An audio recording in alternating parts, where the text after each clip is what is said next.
So I'm going to be talking about the Sophocles play Antigone, and I'm going to start with the second choral ode. Numberless wonders, terrible wonders, walk the world, but none the match for man. That great wonder, crossing the heaving gray sea, driven on by the blasts of winter, on through breakers crashing left and right, holds his steady course. And the oldest of the gods he wears away, the earth, the immortal, the inexhaustible, as his plows go back and forth, year in, year out, with the breed of stallions turning up the furrows. And the blithe, light-headed race of birds he snares, the tribes of savage beasts, the life that swarms the depths, with one fling of his nets, woven and coiled tight, he takes them all, man, the skilled, the brilliant. He conquers all, taming with his techniques, the prey that roams the cliffs and wild lairs, training the stallion, clamping the yoke across his shaggy neck, and the tireless mountain bull. In speech and thought, quick as the wind, and the mood and mind for law that rules the city, all these he has taught himself, and sheltered from the arrows of the frost, when there's rough lodging under the cold, clear sky, and the shafts of lashing rain. Ready, resourceful man, never without resources, never an impasse as he marches on the future, only death. From death alone he will find no rescue, but from desperate plagues he has plotted his escapes. Man, the master, ingenious past all measure, past all dreams, the skills within his grasp, he forges on, now to destruction, now again to greatness, when he weaves in the laws of the land and the justice of the gods, that binds his oaths together, he and his cities rise high. But the city casts out that man who weds himself to inhumanity, thanks to reckless daring. Never share my hurt, never think my thoughts, whoever does such things. There's another translation of this choral ode that substitutes wonder, strangeness for wonder, that there's no being stranger than man.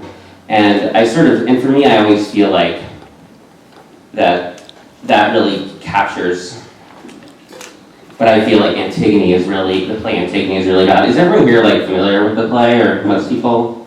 Raise your hand if you Okay, cool, so a lot of people are not familiar with it. Basically what happens in Antigone is there was the city of Thebes, and there was just a war, the day before the play starts. And the city of Thebes won the war. And leading the attacking side was the brother of the current king of Thebes. Both the king and his brother died, killing each other during the battle. And so the new king says, well, we're going to bury the one brother who was our king. We're going to bury him with honors. But the other one, we're just going to leave to the dogs and let the dogs eat him. Which especially in ancient Greece was hugely disrespectful. And Antigone, the sister of the two brothers, says, well, she decides to go and bury him anyways against the royal decree. And so the play then follows what happens when she does that, which basically, this being a Greek tragedy, it ends in the devastation of everybody. I find in this choral ode, with this sort of strangeness, is that I feel like there's this quality just sort of being human, that, humans, look, we're incredible. Look in the building we are, in the city we're in, the sort of everything that happens around us all the time. It's amazing. But at the same time, we so blindly stumble through our lives. We're so powerful as humans. We can do so much, but at the same time, we have all this power, but we have no control over our own power, which is exactly what happens in Antigone. Both, the Creon, the king, he imagines himself as being, incredibly powerful, and he does. He has great effects on events, but he has no idea what he's actually doing. And neither really does Antigone. I always suspect when I read this play that when all the characters woke up in the morning, they had no idea how their day was going to end. That they all had a lot of ideas about what was going to happen. Antigone was like, well, I'll bury my brother, then I'm not going to have to worry about it. Creon was like, well, great, I'm king, this is going to be really good. Of course you didn't think, well, by the end of the day, my wife and son will have killed themselves, and I'll be cursed by the gods and driven out of my own city. No one knew, and I feel like there's so much of that. There's in some ways when I read this, there's so much innocence in all the characters' behavior.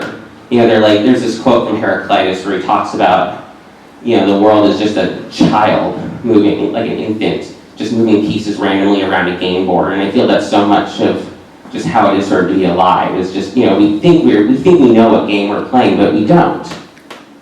And Antigone, she doesn't know what game she's playing. She's defiant, she's furious, she's all these things, but she doesn't really even seem to grasp how she's even going to feel about what she's saying 10 minutes later.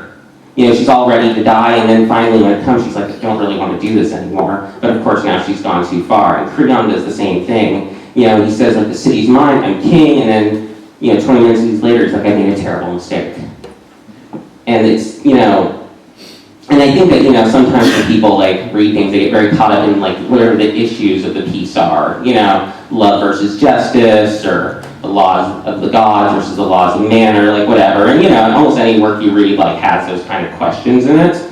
But I kind of think in really great art, those questions are actually not really very important, and the answers the piece gives is not really very important. What's sort of important is this sort of blind sense of life's contingency and our own sort of just self-ignorance, which is actually, which I think is what's so beautifully presented in Antigone. And for me, I find when I read this when I was about 19, and through, since the last 13 years or something, I've kept coming back to the work, and I've kept, continuing to see, despite what happens in my life, I keep seeing so much of my own existence in this play. I've even reading it this time, I realized there's things in here I feel I've said things that came out of Antigone's mouth to a boss of mine, which was not a good idea.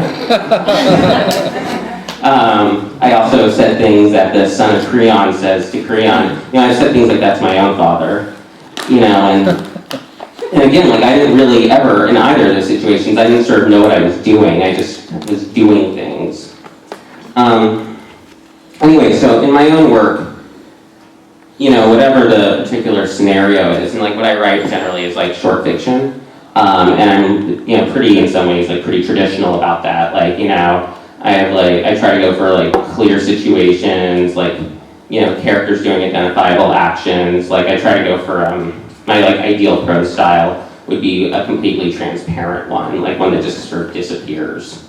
I have a lot of respect for sort of the postmodern ideas about making the language of something very visible, but for me, I just honestly could just never do that. I never figured out what that means to do.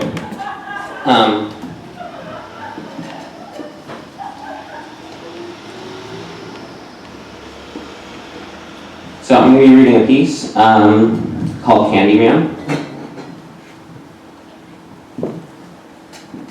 Pris stood in front of the mirror over the sink in her bathroom. Originally, she had wanted to do this in the dark, lit by the silver streetlights coming from the window, but it was way, way too dim to do that. So she popped on the light, gripped the edges of the sink, and stared into the mirror, concentrating as hard as she could. Candyman, Candyman. She hesitated.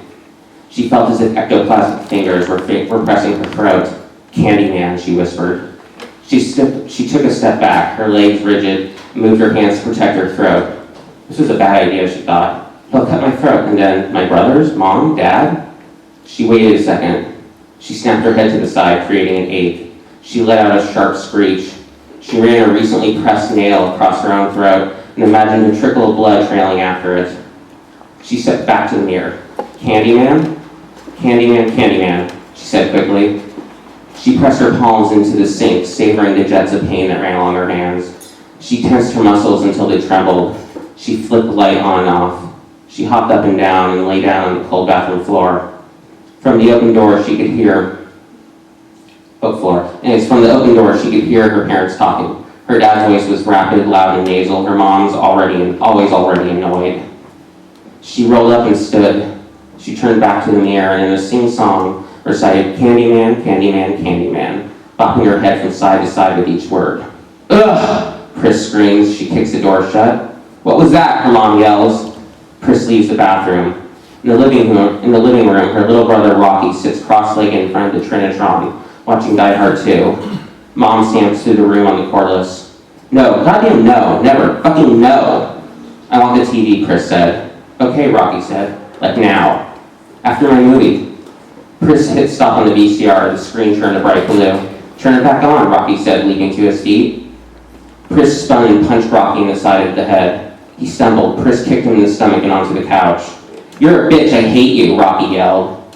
Chris ignored him and turned on the Super Nintendo. Rocky leapt onto Chris's back, pulling her hair. Chris fell backwards onto Rocky, pulling the controller and then the Nintendo back with her.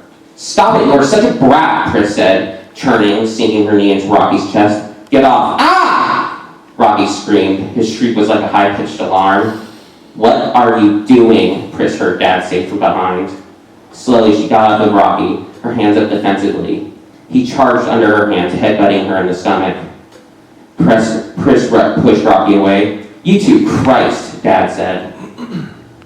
I was just watching my movie and she came in and she said she wanted the TV and I said she'd have it after and whoa, Dad said. Then she hit me in the head for no reason and yeah, she had a reason, Dad said. No, I didn't do anything. I didn't say you did, but she had a reason. People don't do things for no reason, Rocky. Chris laughed. Chris had her mother's gift for calling people stupid via chuckle, gesture, look, and wince. Screw you, Rocky said to Chris. Now, did you say that for no reason, Dad said? Hey, Dad, were the markets greedy or scared today, Chris said. Dad smiled and nodded his head, blinking his eyes. Greedy and stupid. Aren't they always stupid, Chris said. Yeah, Dad said.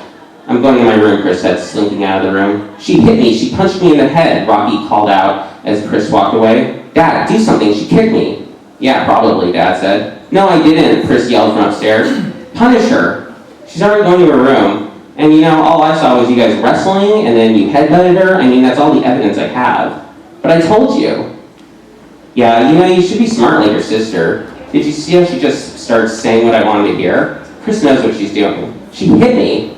Yeah, nothing I can do about that. Look, just try to get along with your sister. Do you love me? Chris asked Rocky that night. They slept in the same room. Chris agitated for her own room, but the only spare one was the one down the hall. That one day, Chris' dad said this every time, it was going to be his office, and you'll just have to move back out. Rocky hugged his knees to his chest and squeezed himself as tightly as possible. Yeah, Rocky said. Do you really? Chris said. No. Rocky said. Why not? Chris said, her voice shaking. Just kidding. Not, Rocky said. I hate you.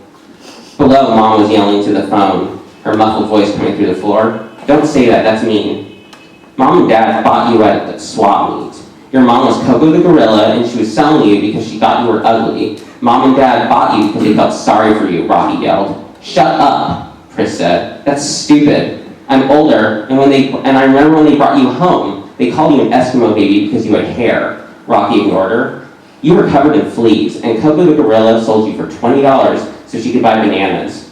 You were really ugly, but Mom said I should have a sister, so they bought you because they didn't think anyone else would. Chris imagined Ashby Flea Market. His speech slowed, as if remembering something from the sun-dappled past. You were really smelly.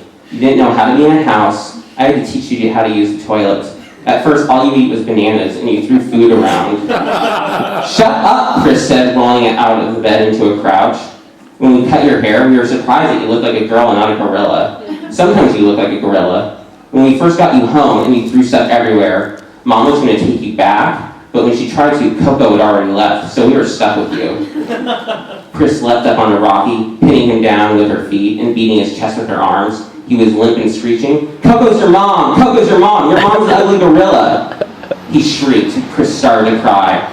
She grabbed Rocky's head and slammed it against the mattress. Rocky was laughing and howling. Coco is not my mom! Shut up! Chris screamed. The bedroom door burst open as if kicked by a hurricane. Mom strode in. Chris, off your brother, now! Chris rolled to the side. What is wrong with you, Mom said. Rocky said Coco the gorilla. Chris stopped. She couldn't say the rest. It was too stupid. Chris, go sleep on the couch. Rocky, go to sleep. Rocky started laughing. Chris took a pillow and a blanket from her bed and walked out of the room. Mom walked her to the couch. Chris, go to sleep. I have things I need to do. Can I play Super Nintendo? Of course not. Just go to sleep, Mom said. Chris flung herself onto the couch. She closed her eyes and lay stiff as a board. She tried snoring. She shifted into a fetal position. Mom clapped about the house.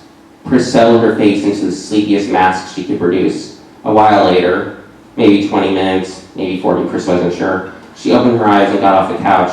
She crept about, making sure all the lights were off, and peered into her parents' bedroom. They were both there. She went back to the couch, turned on TV, muted the sound, and played Yoshi's Island. Come to the bathroom, I want to show you something. What? Rocky said. Something cool, it's a trick I learned. I don't know, Rocky said. Come on, it's cool. Fine, Rocky said. Rocky and Pris were eating strawberry ice cream out of green cones with a styrofoam texture. Can you get a flashlight? It's better with a flashlight, Pris said. Okay. Rocky ran into their room and returned with a black mini flashlight. He flicked it on. It produced a weak orange light. In the bathroom, Pris locked the door, switched off the light, and palmed a pair of tweezers. Turn on the flashlight. The bathroom appeared in an eerie, dull glow. You have to be quiet. Don't be a baby, okay? What are you doing? Just be quiet. You have to be careful. Do what I say, okay, and we'll be safe. What's going on? Rocky said. Candyman? Pris said, staring at the mirror. What? No, don't, Rocky said. Candyman? Pris said. Stop, Rocky said. Candyman, Pris said quickly. Rocky shuddered. God, you are such a baby, Pris said. It's just a movie, duh. The flashlight went out. In the dark, Pris smiled and kicked the cabinet beneath the sink. What was that? Pris cried out. Pris touched Rocky's throat with the tweezers. Rocky screamed and screamed. He beat the door with his fists, crying out, Mom, Dad, Mom! When Mom and Dad found them, Rocky was shaking and Pris was on the floor, gripping her stomach and gasping for air as she laughed. Thank you.